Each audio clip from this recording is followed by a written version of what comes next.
Jemaat terkasih, selamat beribadah bagi kita sekalian.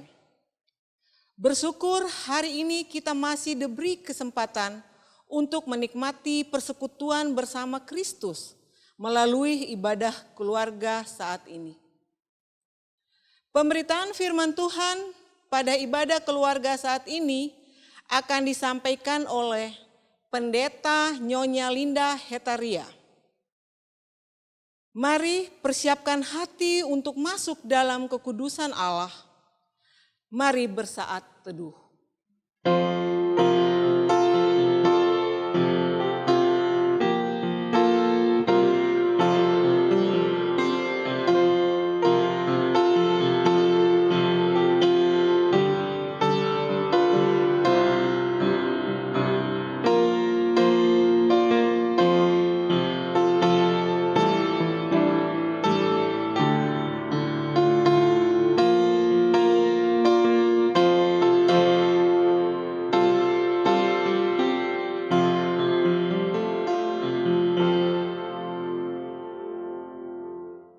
Jemaat terkasih, mari berdiri untuk menghadap Tuhan dan menyembah-Nya, serta memuliakan nama-Nya, karena kasih setianya besar atas kita.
Mari berdoa.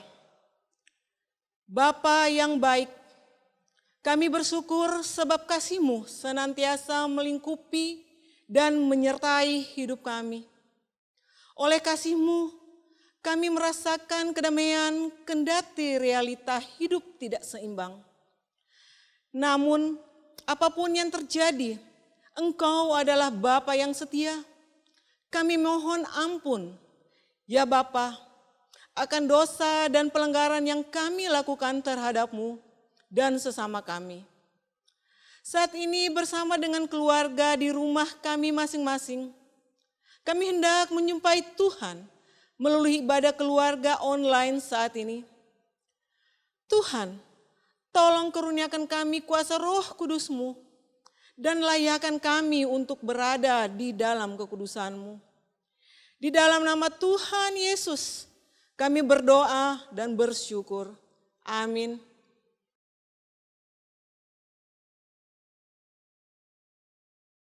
Mazmur pujian terambil dari Mazmur 111 ayat 7 sampai dengan 10.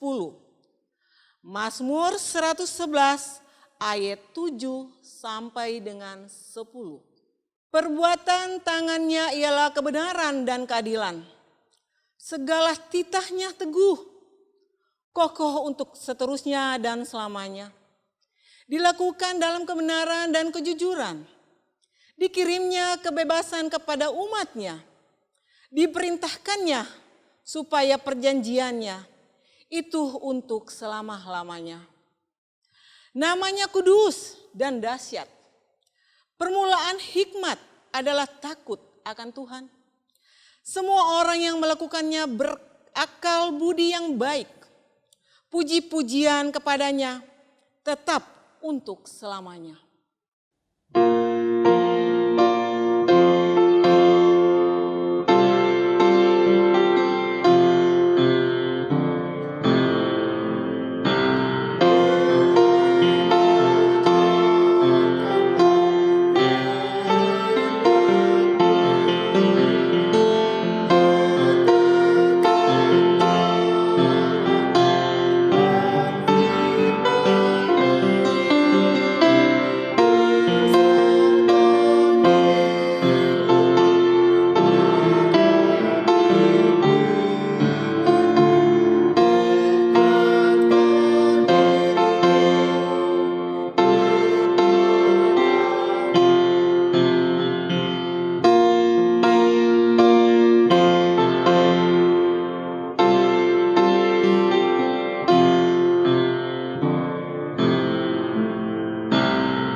Jemaat yang dikasihi oleh Tuhan Yesus Kristus, sebelum kita mendengarkan firman Tuhan yang terambil dari surat Ibrani pasal 12, ayat 12 hingga ayat yang ke-16, marilah kita berdoa meminta pimpinan Roh Kudus menuntun kita memahami kebenaran firman. Kita berdoa. Ya Tuhan Allah Bapa di surga, pada sore hari ini di tengah keluarga kami bersekutu di hadapan Engkau. Kami menyembah Engkau dan sangat menantikan kebenaran firman yang menuntun kehidupan kami secara pribadi sebagai seorang Nasrani, tetapi juga sebagai seorang Kristen dalam kehidupan beriman yang dituntut untuk bertahan sampai pada kesudahan. Itulah sebabnya kami hendak membaca dan merenungkan firman-Mu. Tuntunlah hati, pikiran, sehingga kami oleh tuntunan Roh Kudus mengerti kehendak Tuhan dan oleh kekuatan Roh Kudus-Mu dapat melakukan dalam kehidupan sehari-hari. Dalam nama Tuhan Yesus Kristus kami siap mendengarkan firman-Mu. Amin.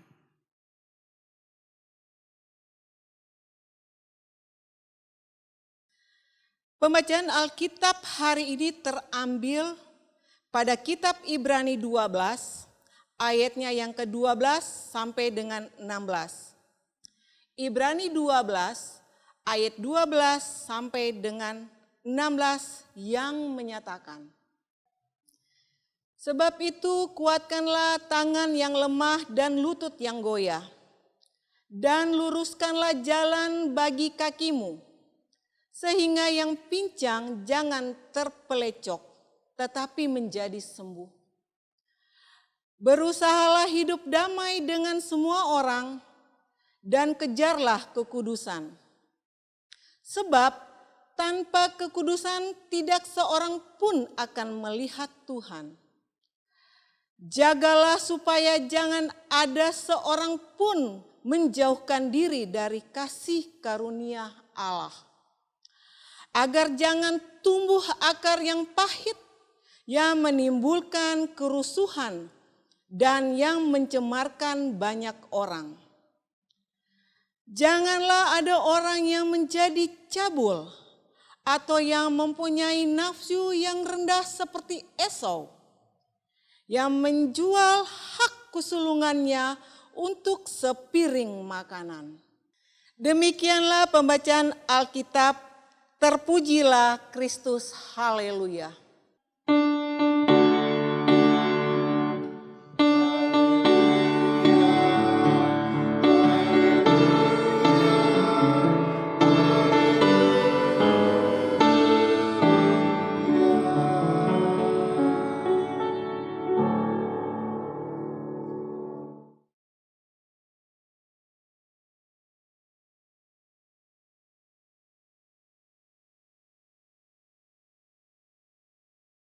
Jangan sampai gagal, itulah tema yang diangkat lewat SBU kita di tengah ibadah keluarga di sore hari ini. Dan ayat 15a berkata, jagalah supaya jangan ada seorang pun menjauhkan diri dari kasih karunia Allah. Bapak Ibu saudara-saudari jemaat yang dikasihi oleh Tuhan Yesus Kristus, puji syukur kepada Tuhan Yesus sebab sampai saat ini kita masih bernafas. Kita masih hidup dan kita dilayakkan beribadah untuk menyembah Tuhan. Kita bersyukur untuk kehidupan yang Tuhan karuniakan buat diri kita, bahkan juga buat orang-orang terdekat yang kita kasihi, keluarga, teman, tetangga, atau sesama kita. Demikian juga kita bersyukur sebab dapat melewati hari-hari hidup. Kita bisa makan makanan kesukaan kita masih bisa bekerja, sekalipun bekerja itu juga lewat Zoom. Anak-anak kita masih bisa belajar, walau belajar pun ala daring. Bahkan sebagai orang percaya, kita bersyukur kepada Tuhan bahwa di tengah-tengah kehidupan ini sekalipun ada begitu banyak tantangan dalam susah maupun senang, kita belajar untuk mengucap syukur. Sakit atau sehat, kita harus mengucap syukur. Pendek kata tawa atau tangis, orang percaya harus tetap mengucap syukur. Dan itulah hidup. Kata orang-orang tua-tua kita, hidup ini penuh warna. Jika demikian, saudara-saudara kekasih Kristus, dapatkah saudara membuat sebuah definisi tentang istilah kehidupan? Tentu saja sulit. Semua orang kalau mau katakan atau menyebutkan sebuah istilah definisi tentang kehidupan akan merasa sulit. Para ilmuwan, para filsuf, mereka juga berusaha mendefinisikan tentang istilah kehidupan, namun mereka pun merasa sulit. Mengapa? Karena kehidupan itu adalah sebuah proses, bukan sesuatu substansi yang murni. Nah, sebagai orang Kristen kita hidup dan kehidupan kita tidak terlepas dari keyakinan atau iman kita yang bersandar, yang bergantung, atau yang berakar kepada Kristus. Sehingga seiring kita jalani hidup ini, maka iman atau keyakinan kita kepada Kristus harus tetap kuat, teguh, tidak goyah, apalagi beralih atau berpindah daripada Kristus. Kendati tantangan ataupun masalah atau pergumulan yang kita hadapi sungguh teramat sangat berat. Tetapi kita dipimpin untuk tetap teguh beriman. Ibarat amplop dan perangko ya. Amplop dan perangko begitu nempel erat, tidak bisa dipisahkan. Sandar, rapat, kalau dipisahkan akan rusak. Tetapi amplop dan perangko begitu erat dan dekat, demikian kehidupan beriman orang percaya, kehidupan beriman kita sebagai Kristen kepada Kristus hendaknya dekat, rekat, akrab. Sama seperti batu karang di laut, itulah iman orang Kristen tidak boleh goyah. Batu karang di laut walau setiap hari ketemu pasang surut air, ombak yang menerjang begitu tinggi, tapi batu karang itu tidak berpindah. Oleh karena itu mengapa kehidupan iman kita saudara-saudara kekasih Kristus harus bagaikan perangko dan amplop atau batu karang di tengah laut? Sebab Tuhan tahu tentang hidup kita. Tuhan tahu kehidupan beriman kita tidak hanya berjalan di zona nyaman. Tetapi kehidupan beriman kita sebaliknya selalu akan bertemu dengan zona-zona yang tidak aman. Zona-zona yang tidak aman yang membuat batin kita tertekan, pikiran jadi stres, bahkan badan pun ikut sakit. Karena di depan kita ada begitu banyak masalah. Masalah ekonomi, apalagi di tengah pandemi, begitu dirasakan. Masalah pekerjaan, masalah cinta, masalah studi, masalah rumah tangga, masalah menghadapi anak-anak. Begitu besar masalah di depan kita lalu kita berteriak, Tuhan, di manakah Engkau? Tuhan, apakah Engkau tidak mendengar doa kami? Saudara-saudara kekasih Kristus, ingat dan sadarlah bahwa di saat saudara berteriak dan bertanya, Tuhan, di manakah Engkau? Apakah Engkau tidak menjawab doa kami? Itu pertanda bahwa kehidupan iman kita sedang terancam goyah. Kehidupan iman kita lagi lemas. Kehidupan iman kita lemah. Kehidupan iman kita lelah. Bagai tangan yang lemah dan lutut yang goyah. Seperti yang terungkap dalam ayat 12. Itulah yang terjadi pada kehidupan orang-orang Kristen generasi kedua pendengar surat Ibrani yang kita baca ini. Mereka adalah orang-orang Yahudi yang telah menerima Kristus dan mengakui Yesus sebagai Mesias, anak Allah yang hidup, sebagai Tuhan dan Juru Selamatnya. Disebut sebagai orang Kristen asal Yahudi. Tetapi akibat penganiayaan dari bangsanya sendiri, penganiayaan yang kejam, yang cukup menekan kehidupan sosial dan fisik mereka. Demikian pun datang dari bangsa Roma. Membuat kehidupan iman orang-orang Kristen Yahudi ini menjadi lemah. Sehingga Mereka ingin kembali kepada praktek Yudaisme. Mungkin karena mereka tidak dewasa dalam pemahaman tentang kebenaran Alkitab. Dan inilah saudara-saudara yang kadang buat kita sebagai Kristen juga mudah goyah karena kita tidak memahami kebenaran Alkitab yang sesungguhnya. Kita kurang saat teduh, kita kurang punya waktu dengan Tuhan, kita kurang memahami kebenaran lewat pendengaran di setiap ditaburkan di mana saja, apakah khotbah lewat media, apakah khotbah di dalam gereja.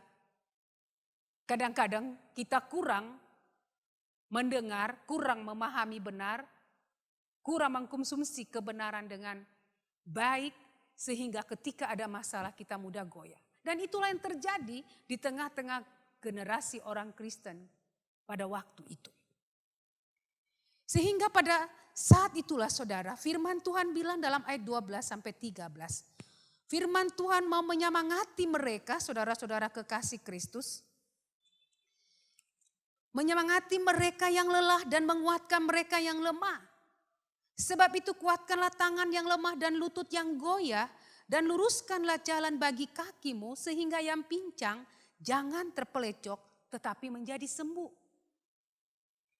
Artinya saudara-saudara kekasih Kristus, meskipun dalam pergumulan yang berat, mungkin kita merasa kurang cukup kuat untuk bisa maju ke arah kemenangan, melewati sebuah pergumulan atau persoalan atau masalah yang berat. Tapi firman Tuhan mau menguatkan kita untuk mencapai sebuah kemenangan melewati pergumulan yang berat. Hendaknya kita setia mengikut Kristus dan menggunakan kekuatan Kristus di tengah-tengah pergumulan yang kita hadapi.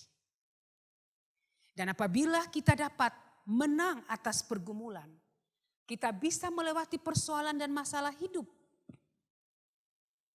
yang kita hadapi di depan kita.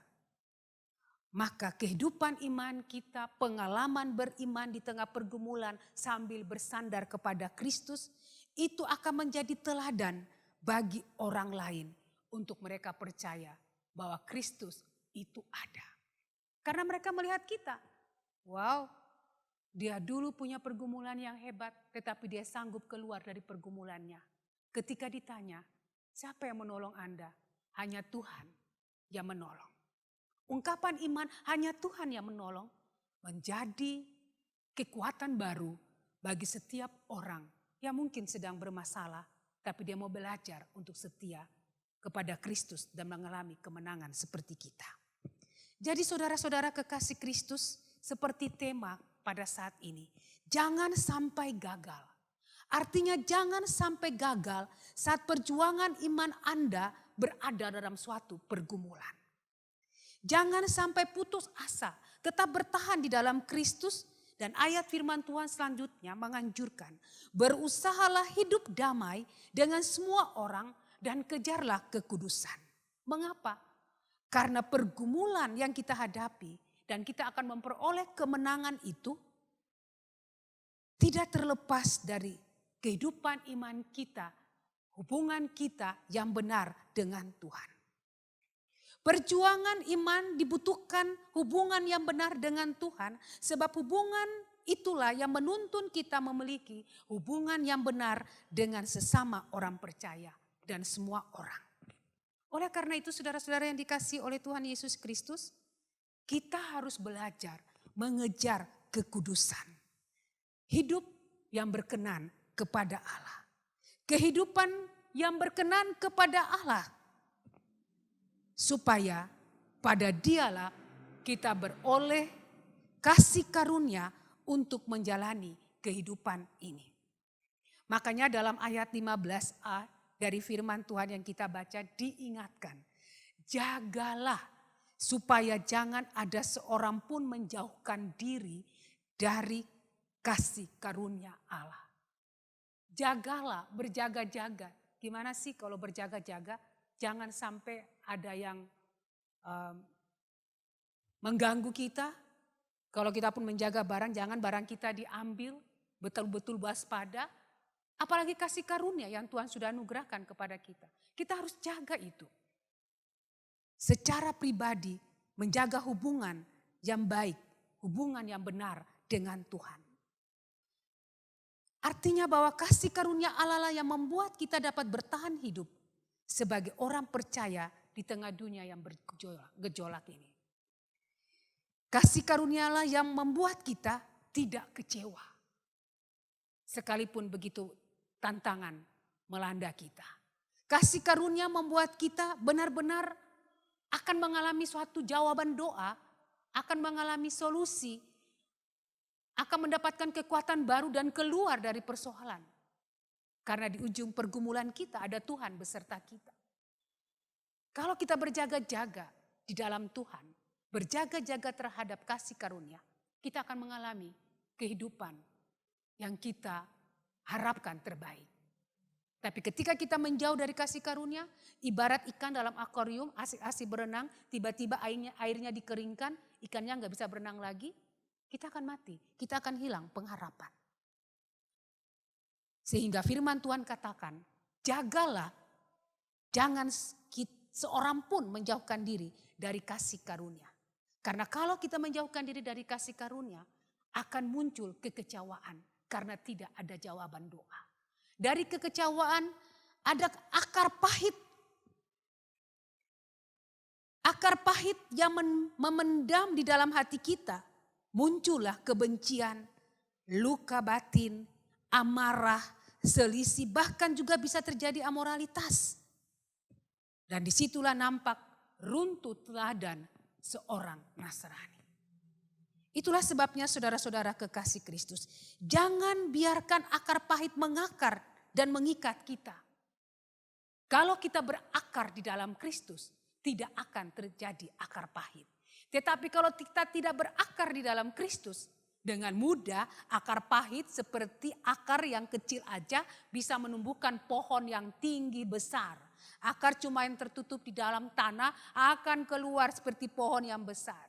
Kalau kita tidak berakar dalam Kristus, ada kekecewaan, luka batin, ada amarah, dendam, dan benci akan keluar. Itulah sebabnya berjaga-jagalah. Jangan menjauhkan diri dari kasih karunia Allah. Karena ekspresi dari akar pahit adalah kejahatan. Dan kejahatan itu adalah dosa. Dan dosa itu memiliki konsekuensinya. Jangan seperti Esau, kata surat Ibrani. Esau yang hanya karena hawa nafsu cuma suka sepiring kacang merah. Kita semua pasti suka makan kacang merah. Kalau saudara dengar tuh kacang merah, sedap. Mungkin Esau suka sekali masakan Yakub, sepiring kacang merah dan dia suka sekali. Tapi dia mau menjual hak kesulungannya. Padahal hak kesulungan adalah karunia Tuhan bagi dia. Luar biasa ya kalau jadi anak sulung. Mungkin ada di antara saudara-saudara sebagai anak sulung. Bukan kebetulan, tapi dia menjadi dan mendapat hak dilahirkan sebagai anak sulung. Dan itulah yang diberikan, dikaruniakan kepada Esau. Tetapi Esau menjual hak kesulungannya. Dan itu adalah satu perbuatan yang tidak berkenan kepada Tuhan. Karena dia tidak menghargai akan anugerah Tuhan. Kasih karunia Tuhan sebagai anak yang sulung. Apa yang dikatakan dia dalam Kejadian pasal 25 ayat 32. Katanya sebentar lagi aku akan mati. Apakah gunanya bagiku hak kesulungan itu? Dan akhirnya dia menjual hak kesulungan itu dengan sepiring kacang merah. Ia sungguh-sungguh menyia-nyiakan kasih karunia Allah. Dan kalau saudara baca ayat yang ke-17, ia ditolak. Dia tidak mendapat berkat. Dia menyesal. Dia tidak mendapat apa-apa. Dan kisah Esau mengingatkan saudara dan saya dalam hidup sebagai orang beriman untuk berjaga-jaga, jangan jauh dari kasih karunia Allah. Firman Tuhan mengingatkan kalau engkau jauh akan menimbulkan hawa nafsu yang mendatangkan kejahatan. Dan kejahatan punya konsekuensi adalah penghukuman. Esau mengalami itu dan kisahnya mengingatkan kita di ayat 17. Bahwa sekalipun ada pertobatan dan pengampunan. Tapi dia tidak pernah lepas dari konsekuensi dosa. Saudara-saudara kekasih Kristus, itulah sebabnya sebagai orang Kristen, menjadi keluarga Kristen, sebagai pengikut Kristus, kita bersyukur karena kita sudah ditebus menjadi milik kepunyaan Kristus. Itu adalah anugerah. Itu adalah kasih karunia. Banyak orang di dunia, tapi tidak semua orang terima Kristus sebagai Tuhan dan Juru Selamatnya. Tapi saudara dan saya, semua orang yang percaya kepada Kristus mendapatkan kasih karunia dari Allah. Kita ini adalah miliknya, makanya kita disebut anak-anak Tuhan atau sebagai orang Kristen. Kita bersyukur mendapat kasih karunia Allah yang besar yang dikaryakan untuk kita. Oleh karena itu selama kita buka mata hidup di dunia ini, sampai akhirnya kita tutup mata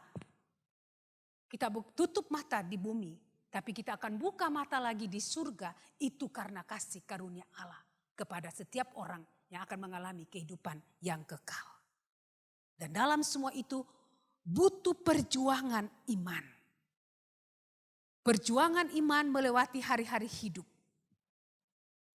Dan dalam perjuangan iman bersama Kristus pasti ada kemenangan. Cara Tuhan bekerja di luar logika manusia, tetapi jawaban Tuhan pasti akan menyenangkan kita. Itu sebuah kemenangan. Dan ketika kita menang di tengah-tengah pergumulan, kesaksian kita menjadi berkat.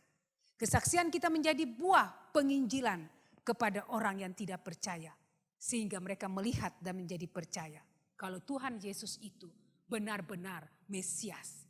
Kristus, anak Allah yang hidup. Makanya saudara-saudara kekasih Kristus, apa pesan dari inti iman Kristiani bagi kita sebagai keluarga Kristen pada sore hari ini? Sederhana saja. Marilah jika kita berjumpa dengan orang-orang terdekat kita yang kita sayang, kita berjumpa dengan teman, sahabat, saudara seiman kita, apabila mereka sedang lemah iman, kita harus semangati. Apabila mereka lelah, lemas, kita kuatkan mereka supaya mereka sembuh. Roh Kudus, konselor yang agung. Dia sanggup menolong saudara untuk menolong sesama saudara. Yang mengalami penderitaan, tekanan, apalagi tekanan karena sebuah keyakinan kepada Kristus. Tuhan memberkati. Amin. Jemaat terkasih, kita akan merespon firman Tuhan sekaligus memberikan persembahan syukur.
Bapak, Ibu, saudara-saudari yang dikasihi Kristus, marilah kita satu hati di dalam doa syafaat.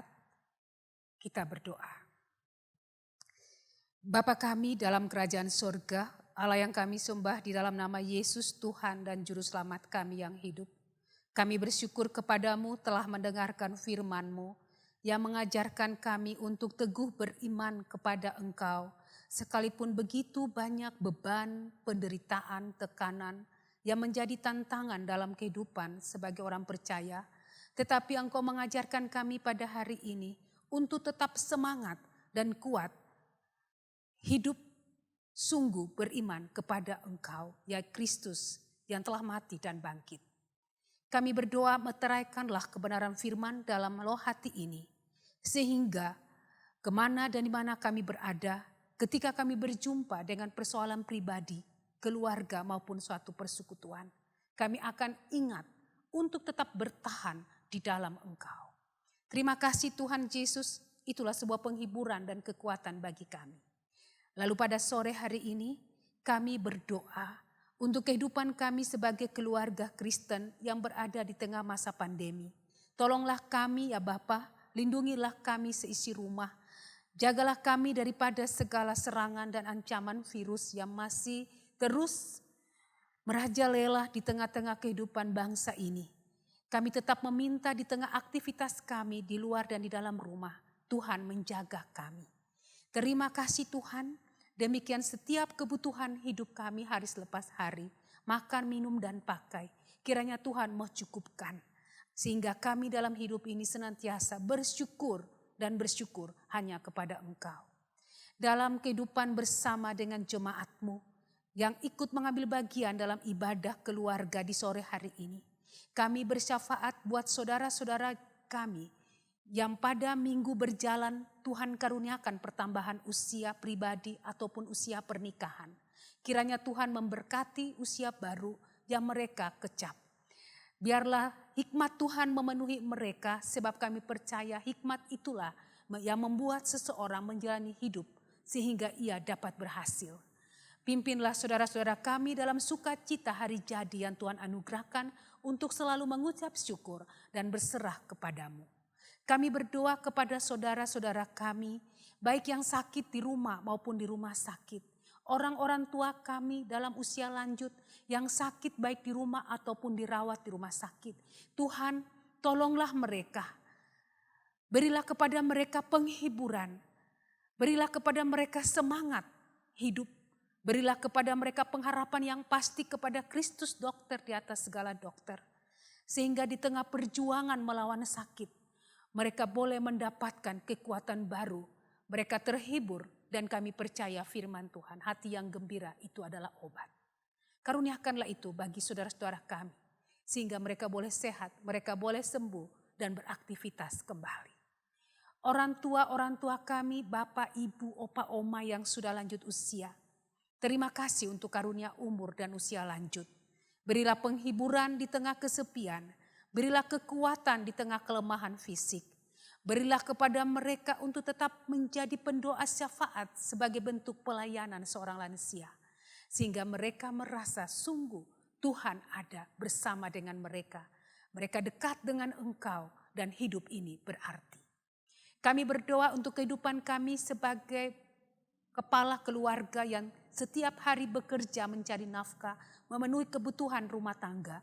Tuhan memberi kami kesehatan dan kekuatan, hikmat dalam menyelesaikan setiap pekerjaan.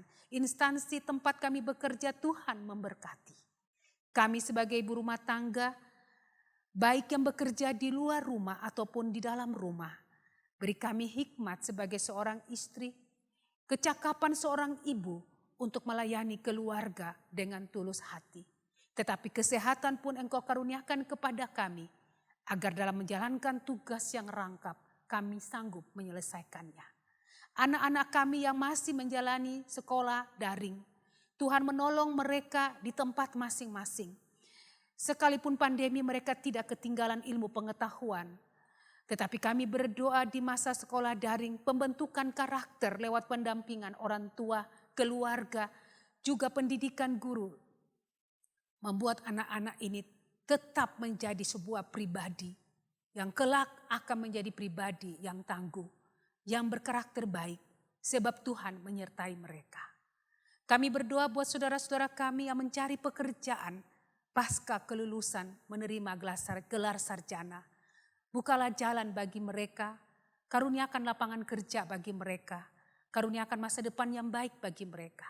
Bagi anak-anak kami yang mencari teman hidup, biarlah menurut pandangan mata Tuhan yang baik buat anak-anak kami, sebab mereka akan menjadi keluarga Kristen penerus generasi gerejamu.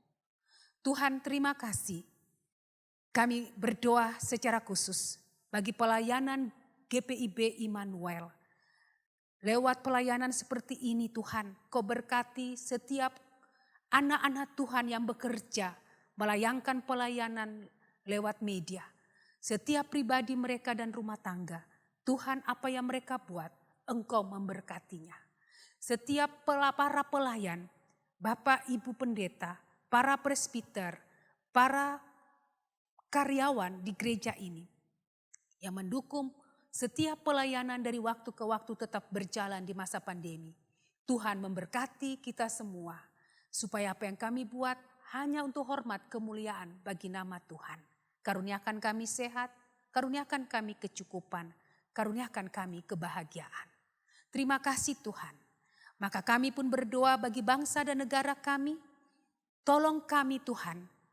Kami percaya ada waktu Tuhan yang terbaik. Kami bebas dari masa pandemi. Karuniakan kepada pemimpin kami, Bapak Presiden dan kabinetnya untuk tetap setia bekerja dengan adil, jujur dan bijak. Menegakkan kasih, kebenaran dan keadilan dari Sabang sampai Merauke. Terima kasih Tuhan, terpujilah Engkau. Maka sebagai bentuk ucapan syukur kami menyerahkan persembahan syukur kami kepada Tuhan. Kuduskanlah persembahan syukur ini guna pelayanan kasih dan pekabaran Injil di tengah persekutuan jemaat dan di seluruh dunia. Terpujilah Kristus yang telah mengajar kami berdoa bersama-sama. Bapa kami yang di sorga, dikuduskanlah namamu, datanglah kerajaanmu, jadilah kehendakmu di bumi seperti di sorga. Berikanlah kami pada hari ini makanan kami yang secukupnya, dan ampunilah kami akan kesalahan kami, seperti kami juga mengampuni orang yang bersalah kepada kami. Dan janganlah membawa kami ke dalam pencobaan, tetapi lepaskanlah kami daripada yang jahat.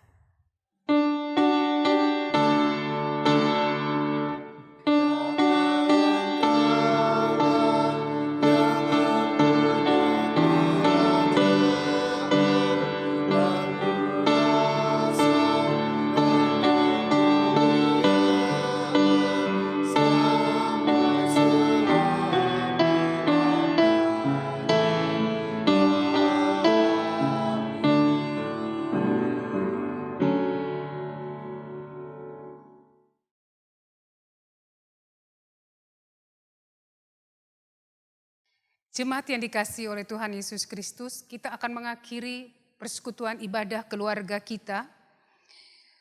Pergilah dengan damai sejahtera Tuhan ke dalam kehidupanmu sehari-hari, dan lakukanlah firman Tuhan yang kamu dengar sambil mengingat firman-Nya berkata, iman adalah dasar dari segala sesuatu yang kita harapkan dan bukti dari segala sesuatu yang tidak kita lihat. Ibrani pasal 11 ayatnya yang pertama.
Bapak, Ibu, saudara-saudari yang dikasihi oleh Tuhan Yesus Kristus, kita akan mengakhiri pertemuan ibadah kita.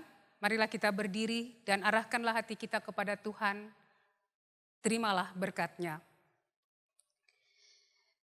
Tuhan memberkati engkau dan melindungi engkau. Tuhan menyinari engkau dengan wajah-Nya dan memberi engkau kasih karunia. Tuhan menghadapkan wajah-Nya kepadamu dan memberi engkau damai sejahtera. Amin.